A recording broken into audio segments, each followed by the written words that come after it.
ನಮಸ್ಕಾರ ಸ್ನೇಹಿತರೆ. ಇವತ್ತಿನ ಜೀವನ ಶೈಲಿ ಬಗ್ಗೆ ನಿಮಗೇನು ಅನ್ನಿಸ್ತಾ ಇದೆಯಾ? ಅಥವಾ ಏನು ನಡೀತಾ ಇದೆ ಅಂತ ಏನಾದರೂ ಒಂದು ಸ್ವಲ್ಪ ನೀವು ಮೌನವಾಗಿ ಕೂತ್ಕೊಂಡು, ಅಥವಾ ಇವತ್ತಿನ ಈ ಫಾಸ್ಟಾಗಿ ಓಡ್ತಾ ಇರೋ ಜನರುಗಳ ನಡುವೆ ಅಥವಾ ಜೀವನದ ನಡುವೆ ಒಂದೇ ಒಂದು ಚಿಕ್ಕ ಪಾಸು, 1 ನಿಮಿಷದ್ದು 2 ನಿಮಿಷದ್ದು ಒಂದು ಪಾಸನ್ನು ತಗೊಂಡು ಯೋಚನೆ ಮಾಡಿದ್ದೀರಾ? ನಾವು ಮನೆ ಕಟ್ಟೋದಕ್ಕೆ ಸಾಲ ತಗೊಳ್ತೀವಿ, ಓಕೆ.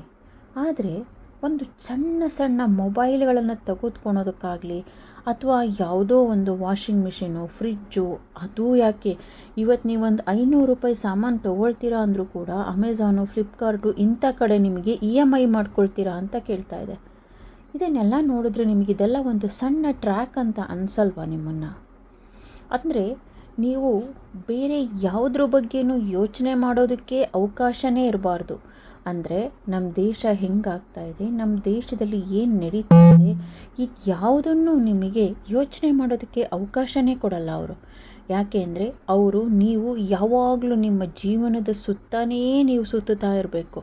ನಿಮ್ಮ ಮಕ್ಕಳ ವಿದ್ಯಾಭ್ಯಾಸ ಆಗಲಿ, ನಿಮ್ಮ ಮನೆ ಲೋನಿನ ಬಗ್ಗೆ ತೊಗೊಂಡಿರೋದಾಗಲಿ, ಯಾವುದೋ ಒಂದು ಮೊಬೈಲ್ ತೊಗೊಳೋದಕ್ಕೆ ಕಟ್ಟಬೇಕಾಗಿದ್ದು EMI ಬಗ್ಗೆ ಆಗಲಿ, ಇದ್ರ ಬಗ್ಗೆನೇ ನೀವು ಯೋಚನೆ ಮಾಡ್ತಾ ಇರಬೇಕೇ ಹೊರತು ಬೇರೆ ಯಾವುದನ್ನು, ಒಂದು ರೋಡ್ ಸರಿ ಇಲ್ಲ ಅಂತ ಆಗಲಿ, ಅಥವಾ ನಮ್ಮ ದೇಶದಲ್ಲಿ ಏನು ನಡೀತಾ ಇದೆ, ಯಾರ ಮೇಲೆ ಏನು ಆಗ್ತಾ ಇದೆ, ಅಥವಾ ಇಲ್ಲಿ ಏನೋ ಒಂದು ಡೆವಲಪ್ಮೆಂಟ್ ಆಗ್ತಾ ಇದೆಯಾ ಇಲ್ವಾ, ನಮಗೆ ಯಾವುದರಿಂದ ತೊಂದರೆ ಆಗ್ತಾ ಇದೆ, ಯಾವುದರಿಂದ ನಮಗೆ ಉಪಯೋಗ ಆಗ್ತಾ ಇದೆ, ಈ ವಸ್ತು ಒಳ್ಳೆಯದಾ ಕೆಟ್ಟದ್ದಾ, ಯಾವುದನ್ನು ನಾವು ಯೋಚನೆ ಮಾಡೋದಕ್ಕೆ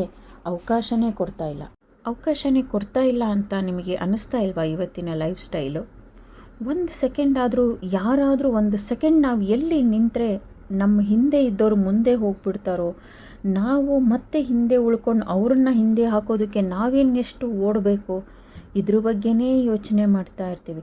ಅವನು ಯಾರೋ 30-40ನಲ್ಲಿ ಮನೆ ಕಟ್ಟದ ಅಂದರೆ ನಾನು ಹೋಗ್ಬಿಟ್ಟು 60-40ನಲ್ಲಿ ಮನೆ ಕಟ್ಟಬೇಕು, ಅಥವಾ 100/100 ಮನೆ ಕಟ್ಟಬೇಕು. ಅವ್ರ ಮನೆಯಲ್ಲಿ ಇವತ್ತು ಈ ವರ್ಷ ಬಂದಿರೋ ಐಫೋನ್ ತೊಗೊಂಡ್ರು ಅಂದರೆ ನಾನು ನೆಕ್ಸ್ಟ್ ಇಯರು ಬರುವಂತಹ ಹೈಯರ್ ವರ್ಷನ್ ಆಫ್ ಐಫೋನ್ನ ತೊಗೋಬೇಕು. ಆದರೆ ಇವೆಲ್ಲದರ ನಡುವೆ ನಾವು ಎಲ್ಲಿ ಕಳೆದು ಹೋಗ್ತಾ ಇದ್ದೀವಿ? ನಮಗೆ ಯಾರಿಗಾದರೂ 1 ಸೆಕೆಂಡ್ ಯೋಚನೆ ಮಾಡ್ತಿದ್ದೀರಾ ನೀವು? ಒಂದು ದಿನದಲ್ಲಿ 1 ನಿಮಿಷದ ಪಾಸನ್ನು ತಗೊಂಡು ಯೋಚನೆ ಮಾಡಿ, ನಾವು ಯಾವ ರೀತಿಯಾದ ಟ್ರ್ಯಾಕ್ಗಳಲ್ಲಿ ಇದ್ದೀವಿ ಅಂತಂದು.